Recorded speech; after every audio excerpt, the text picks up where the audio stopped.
पीले दांत वाली बहू। रंजना कभी ब्रश नहीं करती थी। उसे कितनी बार उसके माँ बाप ने डांटा, लेकिन उसका कोई असर उस पर होता ही नहीं था, जिस कारण से उसके दांत पीले पीले हो जाते हैं। शादी के बाद। अरे बहू, वैसे तो तुझ में कोई कमी नहीं है, पर तेरे दांत इतने पीले कैसे हैं बेटा? कैसे मतलब? कोई सर्जरी थोड़ी ना कराई है। वो तो क्या नाम, मैं ब्रश नहीं करती थी तो पीले हो गए। अब क्या करूं? आप कहें तो लाल करवा लूं या फिर काले? यार ये क्या है, क्यों माँ से लड़ रही हो? लड़ रही हूँ? अरे मैं लड़ रही हूँ या ये बोल रही है कि दांत पीले हैं, पीले। अरे तपस्या थोड़ी ना की है इन्हें पीले करने के लिए। बकायदा ब्रश नहीं किया है 20 साल तक, तब जाकर। छी, कैसी बात कर रही हो? ये उस वक्त तो पीले नहीं थे जब हम लोग तुम्हें देखने आए थे। अरे तब साफ करवा लिया होगा डेंटिस्ट के पास जाकर। अब देखो कैसे पीले पीले लग रहे हैं।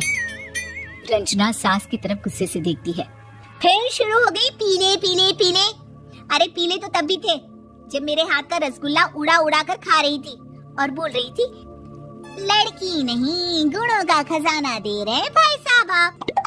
खैर, अब वो लोग करते भी तो क्या करते, पीले दांत वाली बहू पल्ले पड़ी थी तो झेलना तो था ही। एक दिन कीर्तन में रंजना गाना गा रही थी। अरे कमला बहन, माँ का द्वार है, यहाँ तो सब शुद्ध होकर आते हैं, फिर अपनी बहू को ब्रश भी नहीं करवाती तुम। दूर से पीले पीले दांत भक्ति में बाधा उत्पन्न कर रहे हैं। अरे कोई 2 साल के बच्चे थोड़ी ना लेकर आई हूँ मैं बहू बनाकर। अच्छी खासी लड़की है, अरे कैसे करवाऊं ब्रश? ये तो उसे खुद करना चाहिए ना। अब माँ बाप तो इसके जैसे तैसे निपटा दिए, ये नहीं सोचा कि सास कैसे संभालेगी। सास बहू को लेकर घर आ जाती है, लेकिन सोच लेती है कि अब इसे लेकर कहीं नहीं जाएगी। अगले रोज बहू कहती है, अरे क्या हो गया, मंदिर नहीं जाना क्या? कीर्तन का वक्त हो रहा है। मेरी मधुर वाणी से कान्हा जी जागते हैं और सोते हैं। आप तो जानती है ना उनकी भक्ति में कितना मन लगता है मेरा। वो क्या है ना, तबीयत ठीक नहीं लग रही है मेरी, आराम करूंगी मैं। तबीयत ठीक नहीं लग रही? अभी तो मिथुन के गाने पर नाच रही थी आप, और अब बोल रही है कि तबीयत ठीक नहीं लग रही। अरे भक्ति में मन लगा लो सासू माँ, ऊपर जाना है, क्या मुंह दिखाओगी आप? हाँ? सास को बहू की बात पर गुस्सा आ जाता है।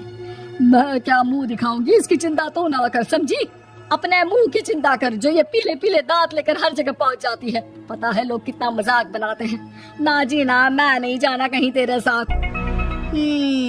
तो ये बात है, कोई ना, मत जाओ, मैं अपने कमरे में ही बैठकर भक्ति कर लूंगी। ऊपर वाला दांत थोड़ी ना देखता है, मन देखता है, भावना देखता है। और अरे बस बस, तू सब कुछ दिखा, बस ये सफेद चमकदार दांत ना दिखाना किसी को, है? जा यहाँ से।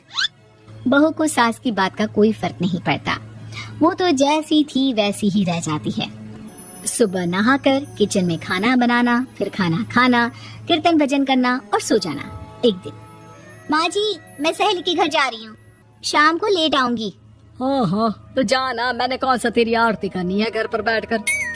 रंजना सहेली के घर जाती है, जहाँ वो पार्टी में जाने की तैयारी कर रही होती है।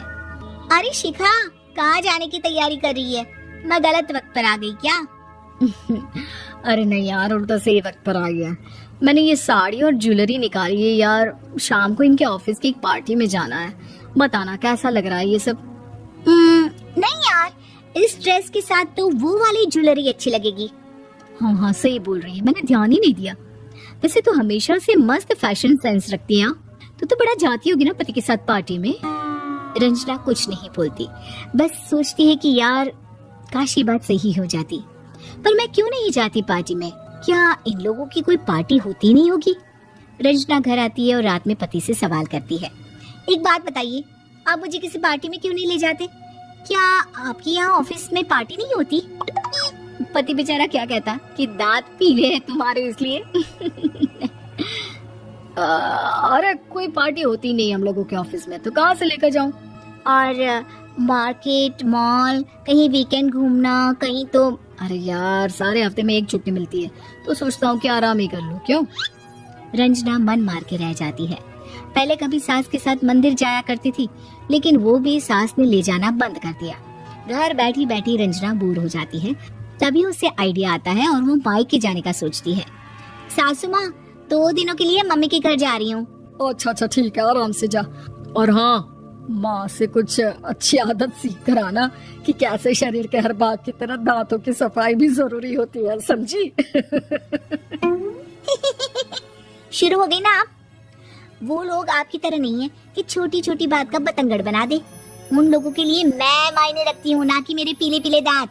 रंजना माँ को बिना बताए उन लोगों को सरप्राइज देती है, लेकिन जैसे ही वो दरवाजे पर पहुंचती है, अंदर देखती है कि घर वाले कहीं जा रहे होते हैं। अब माँ, काश रंजना दीदी के दांतों वाली प्रॉब्लम नहीं होती तो वो भी हम लोगों के साथ चलती ना बुआ जी की बेटी की शादी में। हाँ बेटा, लेकिन अब उसे कौन समझाए कि उसको उसके पीले दांत नहीं दिखते, लेकिन उसके आसपास के लोगों को कितना एम्बैरेसिंग फील कराते हैं। मुझे तो कितनी बार उसके स्कूल की टीचर ने शिकायत की कि उसके साथ कोई लड़की बैठना भी नहीं चाहती, और ना ही कॉलेज में कोई उससे बात करना चाहता था। लेकिन पता नहीं क्यों उसे ये बात समझ में ही नहीं आती। कोई कमी नहीं है उस लड़की में, बस यही कि दांत पीले हैं। वो तो भला हो जीजाजी और उनकी माँ का, जो दीदी को जैसी है वैसे ही रखा हुआ है।